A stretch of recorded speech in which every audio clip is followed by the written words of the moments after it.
하박국 선지자는요, 남유다를 멸망시키려는 하나님의 말씀을 들었어요. 그리고 하박국 선지자가 염려하듯이 악한 자와 선한 자가 같이 하나님께 징계를 받는다는 사실도 확인을 했습니다. 문제는 하나님의 징계가 바벨론이라는 이방 민족을 통해서 일어나게 된다는 점이에요. 물론 그것 또한 하나님의 계획하심입니다. 계속해서 언급했던 내용이지만 하박국 선지자는 그러한 하나님의 계획이 납득되지 않았어요. 왜냐하면 바벨론이라는 나라 자체가 하나님 앞에 범죄한 나라였기 때문에 그래요. 이방 민족이고 하나님을 믿지 않는 족속이 어떻게 하나님의 도구가 될 것이며 어떻게 하나님의 민족을 징계하는 도구로 사용될 수 있느냐라고 하는 거예요.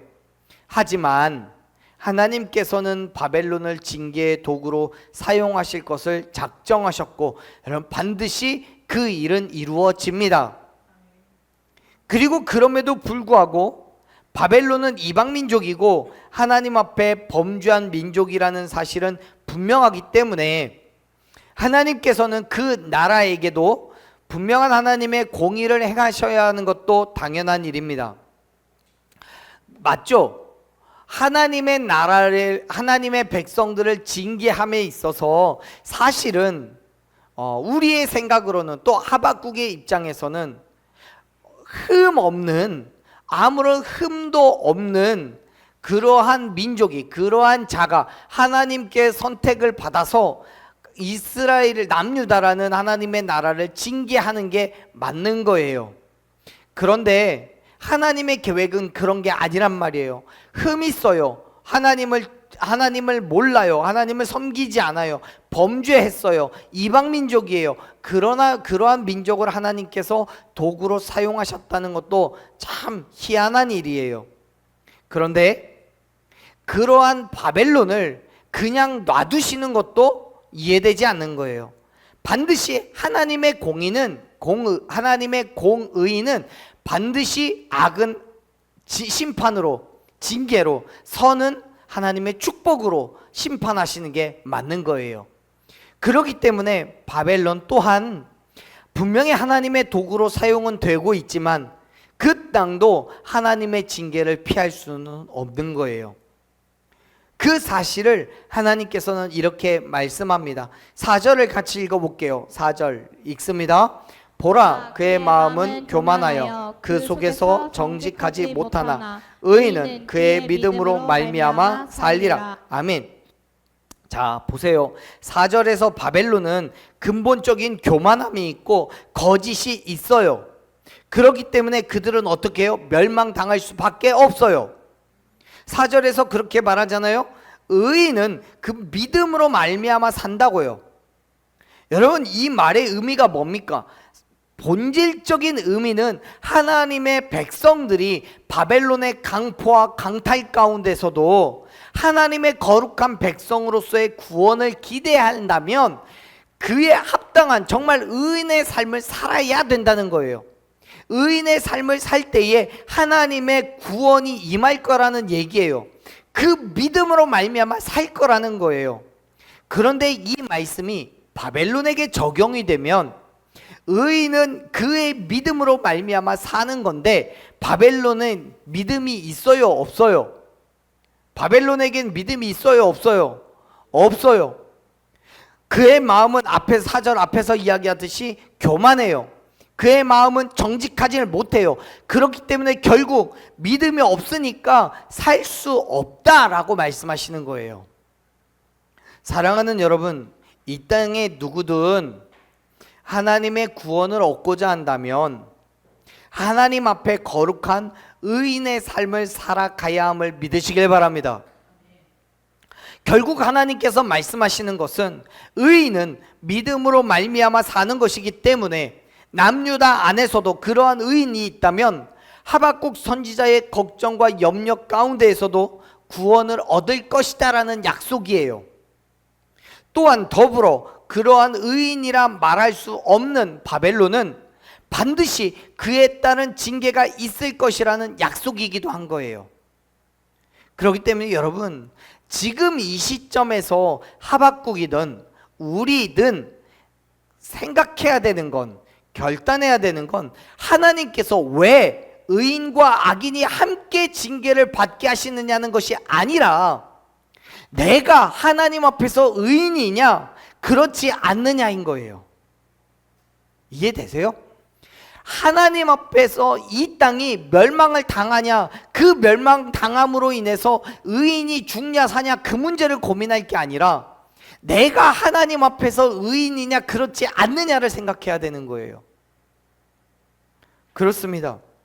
내가 하나님께서 보실 때의 의인이라고 한다면 남유다가 멸망을 당하든 이 땅이 멸망을 당하든 아니면 예수님께서 다시 이 땅에 오시든 그거는 우리의 고려의 대상, 우리의 걱정과 근심의 대상이 아니에요. 믿으시길 바랍니다. 왜요?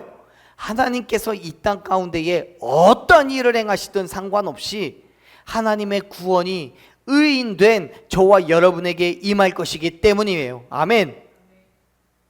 그렇기 때문에 우리가 고려해야 될 것은 뭐예요? 우리가 생각해야 될 건 뭐예요? 어떻게 해야 하나님께 인정받는 의인이 될 것이냐? 그 삶의 모습은 무엇이고 어떻게 살아가야 하는 것이냐라는 거예요. 사랑하는 여러분, 그러한 의인의 삶을 결단하십시오. 내가 의인이냐 악인이냐 내가 결정하는 게 아니라 하나님께서 보실 때에 내가 의인이냐 그렇지 않느냐가 중요한 거예요. 그리고 이 땅이 하나님의 징계를 받아서 멸망을 당하냐 안 당하냐 그게 중요한 게 아니라 내가 하나님 앞에서 여전히 의인이냐 아니냐 그게 중요한 거예요. 여러분, 요한계시록을 보면서 우리는 걱정하고 두려워합니다. 세상의 많은 이단들은 공통적으로 이 땅의 멸망을 이야기하면서 나를 믿어야, 우리 교회를 나와야 구원을 얻을 수 있다고 이야기합니다. 그런데요, 요한계시록이 이야기하는 건, 줄곧 이야기하는 건 의인은 구원받는다는 거예요. 하나님의 백성은 구원을 받는다는 거예요. 그러니까 세상은 여전히 어렵고 힘들고 7년의 환란이 있고 고통과 괴로움이 있겠지만 사탄 마귀가 틈을 타서 유혹하고 시험하고 우리를 무너뜨리려고 하겠지만 끊임없이 그 의인된 삶을 결단하라는 거예요. 두려워하지 말고요, 걱정과 염려하지 말고요, 예수님께서 이 땅에 언제 오시든 상관없이 우리가 하나님 앞에 의로운 자라고 인정받는다면 하나님의 부르심을 받게 될 것을 믿으라는 거예요. 할렐루야. 그 믿음이 우리에게 있을 때 우리는 정말 온전한 평안을 누리고 위로와 격려를 얻을 수 있음을 믿으시길 바랍니다. 왜요? 예수님이 이 땅에 오시면 우리는 구원을 받으니까요. 아멘. 예수님이 이 땅에 오시면 저와 여러분은 예수님께 불려 나가서 이 땅을 예수님과 함께 1000년 동안 다스리게 될 것이기 때문에요. 이 땅에 환란이 있어도, 걱정과 근심이 있어도요, 두려워하지 마십시오. 옳고 그름을 떠나서 세상이 말하는 대로, 다른 사람들이 말하는 대로 이 땅에 666이 있던 베리칩이 있던 환란과 고통이 있던 그런 걸로 두려워하지 마십시오. 왜요? 하나님 앞에 내가 의인이라면, 하나님 앞에서 내가 의인이라면 하나님의 구원이 저와 여러분 가운데 있을 줄로 믿습니다. 아멘. 우리는 하나님이 보실 때에 의인이어야 되고 그 삶의 방향은 분명히 하나님의 말씀 가운데 있음을 기억하시길 바랍니다. 그래서 우리는 뭐 해야 돼요? 성경 봐야 되는 거예요. 그래서 우리 뭐 해야 되는 거예요? 기도해야 되는 거예요. 그래서 바르게 해석하고 선포하는 말씀을 들어야 되는 거예요. 그 의인으로 살아가는 게 정말 쉽지 않아요. 왜냐하면 그렇게 살기 위해서는 세상의 많은 것들을 포기해야 되기 때문에 그래요. 보세요, 여러분. 하나님께서는 5절에서부터 20절까지 크게 5가지의 바벨론의 범죄에 대해서 지적하고 그에 따른 심판을 말씀하셔요. 그 가운데 우리가 함께 읽은 8절까지는 바벨론의 탐욕에 대해서 이야기해요. 그리고 9절부터 11절까지는 그들이 취한 부당한 이득에 대해서도 이야기합니다. 또 12절부터 14절은 다른 나라나 사람에 대해서 수탈하고 강압적으로 노예로 부렸던 것들, 15절부터 17절은 이웃 나라에 대한 폭력을 행사했던 것들, 마지막으로 18절부터 20절까지는 우상 숭배에 대한 범죄에 대해서 말씀합니다. 이러한 말씀들의 내용을 살펴보면 작게는 우리가 세상을 살아가면서 조금씩 경험하는 것들이에요. 다시 말해서 인간적인 욕심과 만족을 이루기 위한 방법이에요. 하지만 여러분, 하나님께서는 그 모든 것들에 대한 심판을 말씀하십니다. 왜요? 의인의 삶이 아니니까요. 그리스도인의 삶의 모습이 아니니까요. 자, 우리 다시 한번 말씀을 봅시다. 5절 말씀 같이 읽습니다. 그는 술을 즐기며 거짓되고 교만하여 가만히 있지 아니하고 스올처럼 자기의 욕심을 넓히며, 또 그는 사망 같아서 죽한 줄을 모르고 자기에게로 여러 나라를 모으며 백성을 모으나니. 아멘. 하나님께서 바벨론의 범죄함을 지적하면서 그들의 모습이 어떠한지를 묘사하시는데, 처음으로 제시된 게 뭐예요? 그들은 뭘 즐겨요? 술을 즐겨요. 여기에서 우리 성경에는 즐기며라고 번역되어 있는 이 히브리어 단어 속에는 속이거나 거짓으로 대하다라는 의미와 또 불성실하게 대하다라는 의미를 가지고 있는 단어를 써요. 즉 술이 속인다는 거예요. 그런데 누구를 속이냐면 거짓되고 교만한 자를 속여요. 이 말이 뭔 말이냐면 술로 인해서 교만하고 거짓된 삶을 살게 된다는 얘기예요. 지금 바벨론은요, 향락과 쾌락을 즐기면서 술에 찌들어 살아요. 결국 분별력을 잃어버렸다는 거예요. 그래서 어떻게 돼요? 그 술 때문에 파멸에 이르러요. 실제로 바벨론의 마지막 왕인 벨사살이라는 사람은요, 메데바사 군의 포위가 되어 있는 상황에서도 거대한 연회를 베풀고 술에 취한 나머지 지극히 교만해져서 저들이 이 땅을, 이 성을 둘러싸고 포위하고 있지만 우리는 절대로 멸망하지 않아, 우리는 지지 않아 라고 생각했어요. 그래서 하나님의 성전 물건도 가져다가 거기에 술을 따라 마시는 죄도 범합니다. 그런데 그날 밤에 그 성이 함락되어서 바벨론의 제국, 말 그대로 제국이라 할 만큼 어마어마한 그 땅은, 그 나라는 멸망당하고 맙니다. 그 모든 상황들이 5절에서 말씀하고 있는 것처럼 술이 사람을 교만하게 만들고 그로 인해 마침내 파멸하게 되었다는 것을 증명하고 있어요. 사실 여러분, 바벨론은 매우 탐욕적인 나라예요. 우리가 몇 주 전에 살펴봤지만 1장 16절을 보면요, 바벨론은 수많은 나라를 정복하고 수탈을 하는 그 과정 속에서 그들의 소득이 풍부하여졌고 먹을 것이 풍성하게 되었다는 것을 이야기합니다. 그럼에도 불구하고 그들은 5절의 말씀처럼 끊임없이 자기의 욕심을 넓히고 족한 줄을 몰랐어요. 그것이 그들이 교만의 이유가 돼버렸어요. 누구도 나를 당해낼 자가 없다고 생각하는 거예요. 심지어 그의 성을 둘러싸고 있는 적군들을 바라보면서도 우리 이 성은 무너지지 않아 라고 생각해요. 왜? 나 때문에. 우리 성은 풍족하니까요. 그래서 누가 공격해 오더라도 술을 즐겨요. 그랬더니 그 술 기운으로 더 교만해지고 자기에게 닥친 어려움과 힘듦을 인정하지 않는 거짓됨으로 일관합니다. 그것이 결국 하나님의 징계를 받게 된 이유 가운데 하나가 된 거예요. 그런데 여기서 흥미로운 것은요, 5절에서 말씀하는, 우리 성경에는 술이라고 번역된 이 단어가 사해사본에서는, 또 다른 성경에서, 다른 원어 성경에서는 재물이라는 단어로 기록이 되어 있습니다. 사실 5절의 말씀을 술 대신에 재물을 넣어서 읽어도, 재물이라는 단어를 넣어서 읽어도 의미가 달라지지가 않아요. 그러한 측면에서 생각해 보면 바벨론이 멸망한 것도 자신들의 물질적인 탐욕에 사로잡혀 있어서 다른 나라를 공격하고 재물을 빼앗고 포로를 노예로 삼았던 것들이 하나님의 진노를 받기엔 충분했던 거예요. 더불어 그렇게 해서 자신들의 부와 명예가 쌓여지게 되니까 술을 탐하게 되는 겁니다. 사랑하는 여러분, 바울은 디모데전서 6장 9절에서 부하려 하는 자들은 시험과 올무가 여러 가지로 어리석고 해로운 욕심에 떨어지다니 곧 사람으로 파멸과 멸망해야 하는 것이라고 선포를 합니다. 술이든 재물이든 그 결과에 대해서는 분명히 공통점이 있는 거예요.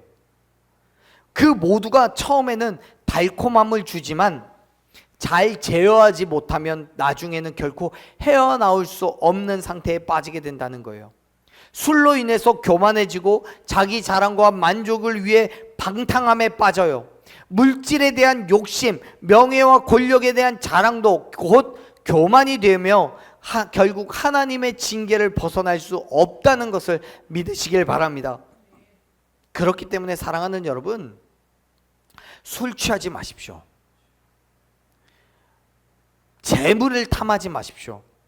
성령의 충만함을 받으시기를 축원합니다. 술 취하지 말라고 하니까 마셔도 되는데 취하지만 말라고 하나보다 하는데요, 아니에요. 여러분, 술이 왜 술입니까? 내가 통제할 수 없으니까 술인 거예요. 교만이 왜 교만입니까? 나는 할 수 있다고 생각하니까 교만인 거예요. 내가 나를 통제할 수 있다고 생각하니까 교만인 거예요. 술을 마시면서 나는 나를 통제할 수 있고 그래서 나는 적당히 술을 마실 수 있어, 충분히 술을 통제할 수 있어 라고 생각하지만 여러분, 아니에요. 술은 내 자아를 파괴하고 나의 욕망을 부추깁니다. 술은 내가 나를 통제할 수 있다라고 말합니다. 우리가 행복하다고 느끼는 것은 우리의 뇌에서 도파민이라는 물질이 나오기 때문이라고 해요. 그 도파민이 사랑하는 사람과 일상적인 교제를 나누는 것이 120 정도의 수치를 기록하고 있는데 술을 마실 때에는 150 정도의 수치를 기록합니다. 우리의 일상을 뛰어넘는 수치예요. 그래서 술을 한번 접하고 나면 빠져나오기가 쉽지 않아요. 그리고 그 술의 문제가 뭡니까? 처음엔 한 잔으로 충분했던 것이 갈수록 한 병이 되고 두 병이 돼요. 알코올의 도수가 5%였다면 충분했던 것이 10%가 되고 20%가 돼요. 술을 즐긴다고요? 아니요. 처음엔 그렇게 할 수 있을지 몰라요. 또 그럴 수 있다고 생각해요. 그런데 내가 통제할 수 있다고 생각해요. 하지만 점점 술이 나를 통제하기 시작합니다. 그래서 알코올 중독이라는 게 생기는 거예요. 성경에서도 분명히 술은 즐기는 것이 아니라 오히려 방탕하게 하는 거라고 말씀하고 있어요. 재물도 마찬가지예요.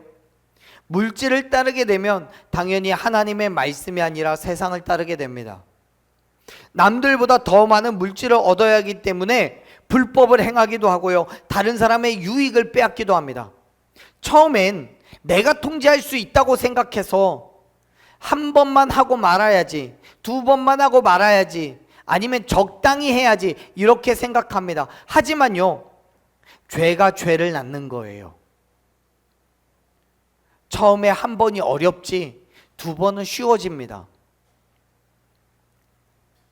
남들보다 더 많은 물질을 얻어야 하기 때문에 지금 내게 주어진 것으로는 만족하지 못해요. 그래서 하나님이 아니라 세상을 쫓아가기 시작합니다. 여러분, 5절에서 언급하고 있는 것처럼 여러 나라를 모으며 여러 백성을 모아요. 나라를 빼앗고 백성을 노예로 삼는다는 거예요. 이게 물질을 탐하는 사람들의 폐해인 거예요. 여러분, 재물을 얻지 말라는 거 아닙니다. 부자가 되지 말라는 거 아니에요. 재물을 얻어야 되는 이유와 목적이 뭐냐는 거예요. 그리고 그 수단과 방법이 뭐냐는 거예요. 여러분, 사무엘상 2장 7절 말씀을 보면요, 사무엘의 어머니인 한나가 그렇게 고백합니다. 하나님은요, 가난하게도 하시고 부하게도 하시고요, 낮추기도 하시고요, 높아지게 하시기도 하는 분이라고요. 맞아요. 하나님께서 우리의 모든 환경을 주장하시고 가난하게도 하시고 부하게도 하심을 기억하시길 바랍니다. 그렇기 때문에 우리는 하나님의 나라와 그의 영광을 위한 이유로, 하나님의 사명을 감당하기 위한 목적으로 재물을 구해야 되는 거예요. 여러분, 북이스라엘이든 남유다든 하나님으로부터 징계를 받아서 멸망당하는 이유가 뭡니까? 하나님께서 그 땅을 허락하셨고, 가나안이라는 젖과 꿀이 흐르는 비옥한 땅을 그들에게 허락하셨지만 그들은 그것으로 만족하지 않아요. 그들의 만족과 유익을 채우기 위해서 우상을 섬겨요. 하나님 앞에 범죄해요. 그래서 하나님은요, 그들을 징계하셔서 그들에게 허락하신 것을 빼앗아 버리는 거예요. 하나님께서 부하게 하시기도 하고요, 하나님께서 가난하게도 하시는 거예요. 하나님께서 낮추기도 하시지만 하나님께서 우리를 높여 주시기도 하시는 분이심을 믿으시길 바랍니다. 여러분, 하나님께서 우리에게 허락하신 건 내 힘과 내 능력으로 얻은 것이 아니잖아요. 하나님의 역사하심 가운데에서 우리에게 허락하신 은혜인 줄로 믿습니다. 하지만 여러분, 바벨론은 어때요? 악한 자들은 어때요? 자기의 욕심을 부려요. 자기의 만족을 부려요. 자기의 자신을 위해서 명예와 권력을 탐해요. 그래서 자기의 자랑으로, 자기의 교만함으로 술을 즐겨요. 이웃 나라를 침략하고 수탈했어요. 결국 그래서 어떻게 돼요? 하나님께서는 바벨론에게 임할 심판을 선포하십니다. 6절 읽어볼게요. 읽습니다. 그 무리가 다 속담으로 그를 평론하며 조롱하는 시로 그를 풍자하지 않겠느냐. 곧 이르기를 화 있을진저 자기 소유 아닌 것을 모으는 자여 언제까지 이르겠느냐. 볼모 잡은 것으로 무겁게 짐진 자여. 7절. 너를 억누르는 자들이 갑자기 일어나지 않겠느냐. 너를 괴롭힐 자들이 깨어나지 않겠느냐. 내가 그들에게 노략을 당하지 않겠느냐. 8절. 내가 여러 나라를 노략하였으므로 그 모든 민족의 남은 자가 너를 노략하리니 이는 내가 사람의 피를 흘렸으며 또 땅과 성읍과 그 안의 모든 주민에게 강포를 행하였음이니라. 아멘. 하나님께서 바벨론에게 임할 심판을 말씀하시는데 그들에게 분명히 화가 있을 거라고 말씀합니다. 그 화는 어떤 거예요? 그들이 취했던 그 소유를 다 빼앗기는 거예요. 바벨론은 그들의 탐욕으로 인해서 다른 나라를 침략하고 약탈했기 때문에, 그래서 그들에게 자랑하고 교만해졌기 때문에 하나님께서는 바벨론 또한 다른 나라의 침략을 받아서 노략을 당하고 멸망하게 될 거라고 말씀하시는 거예요. 7절에 얘기하죠. 너를 억누를 자들이 갑자기 일어나지 않겠냐고. 너를 괴롭혔던 자들이 일어나지 않겠냐고. 내가 그들에게 노략을 당하지 않겠느냐. 반드시 그런 일들이 일어나게 될 거라는 거죠. 그건 출애굽 당시에 모세에게 주어졌던 10계명의 마지막 10번째 계명을 어겼기 때문에 주어진 심판이에요. 여러분, 10번째 계명이 뭡니까? 10번째 계명이 뭐예요? 출애굽기 20장 17절 말씀을 보면 그렇게 기록되어 있어요. 같이 읽습니다. 읽어요. 내 이웃의 집을 내 이웃의 아내나 그의 남종이나 그의 여종이나 그의 소나 그의 낙이나 물은 내 이웃의 소유를 탐내지 말라. 아멘. 탐내지 말래요. 그런데 바벨론은요, 그의 이웃을 탐했어요. 그들의 소유를 빼앗았어요. 그들 자신들의 이기적인 탐욕 때문에요. 사실 여러분, 바벨론은요 메소포타미아라는 넓고 비옥한 땅을 가지고 있었어요. 그것만으로도 다른 민족에 비할 바가 아니었어요. 하지만요, 그들은 그것으로 만족하지 않아요. 자신들의 힘으로 약한 나라를 정복하고 침략했어요. 그들의 탐욕이 얼마나 컸든지 정복 전쟁을 멈출 줄을 몰랐어요. 5절 말씀을 보면 우리가 읽었던 말씀이지만 그렇게 표현하잖아요. 그들의 욕심이 족한 줄을 모른다고요. 얼마나 탐욕스러웠으면 그렇게까지 이야기하겠습니까? 하나님께서는 그러한 바벨론을 지적하면서 그러한 행위가 언제까지 이르겠냐라고 말씀하시는 거예요. 다시 말해서 하나님께서 부어주시는 축복과 은혜가 아닌 인간적인 욕심과 자랑과 만족을 위한 것에는 분명히 한계가 있기 때문에 반드시 그 모든 것들이 사라져 버릴 것이라는 말씀을 하고 계시는 거예요. 그래서 7절 8절에서 말씀하고 있는 것 같이 바벨론이 이웃 나라의 것을 자기의 소유로 삼은 것과 같이 바벨론 또한 누군가가 그 나라를 정복하고 멸망시킬 것이고 바벨론의 소유 또한 그들의 소유로 삼게 될 거라고 말씀하시는 거예요. 그런데 여러분, 그 일을 누가 행합니까? 그 일을 누가 해요? 바벨론을 멸망시키고 바벨론의 소유를 다른 나라에게로 넘기는 것을 누가 합니까? 누가 해요? 하나님이 하시는 거지요. 하나님께서 행하시는 일임을 믿으시길 바랍니다. 6절의 말씀을 보면요, 하나님께서 바벨론을 저주하시면서 화 있을진저라고 말씀하시죠. 여기서 이 화 있을진저라는 말은요, 히브리어로 슬프다, 오 화로다, 이런 의미의 감탄사예요. 감탄사.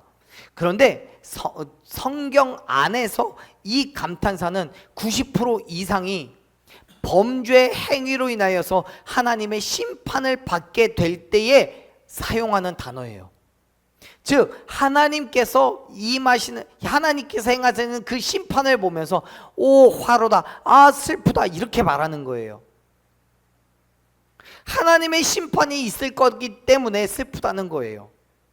6절에서도 마찬가지예요.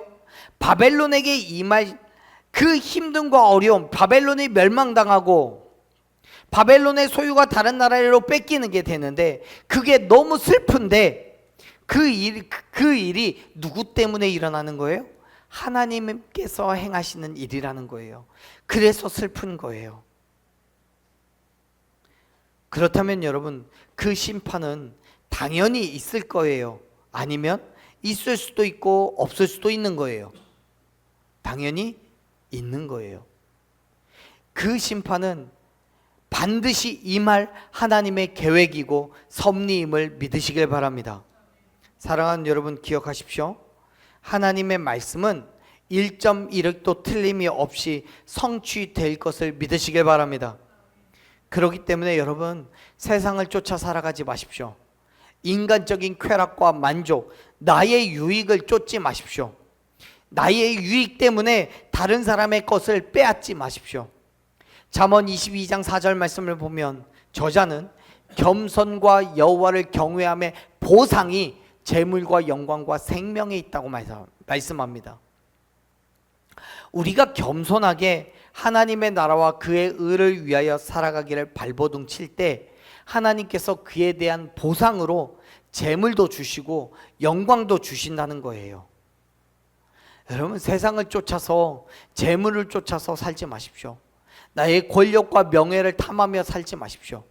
우리가 하나님을 경외할 때, 겸손하게 하나님의 뜻을 따라 살아갈 때 자연스럽게 하나님께서 우리에게 주시는 은혜가 있음을 믿으시길 바랍니다. 재물의 은혜가, 명예와 권력의 은혜가 있을 줄로 믿습니다. 왜요? 그 모든 것들을 통해서 하나님 영광 받으셔야 되기 때문에요. 학개서 2장 8절에서도 동일한 얘기하지요. 하나님께서 은도 내 것이고 금도 내 것이라고 말씀하시잖아요. 사랑하는 여러분, 우리의 삶을요 그냥 하나님께 겸손히 맡겨 놓으십시오. 물질도 환경도 다 맡겨 놓으십시오. 인간적인 나의 욕심과 만족을 구하면서 다른 사람의 유익을 빼앗는 그러한 죄를 범하지 마십시오. 하나님의 은혜를 구하며 하나님께서 우리에게 허락하신 것을 그냥 누리십시오. 적든지 많든지 하나님께서 주신 것을 만족할 때, 하나님의 영광을 위하여 나아갈 때 더 크고 놀라운 것들로 풍성하게 채워주실 줄로 믿습니다. 할렐루야. 그렇게 날마다 하나님의 은혜로 그의 섭리를 기대하며 나아가는 저와 여러분이 되기를 간절히 축원합니다. 아멘.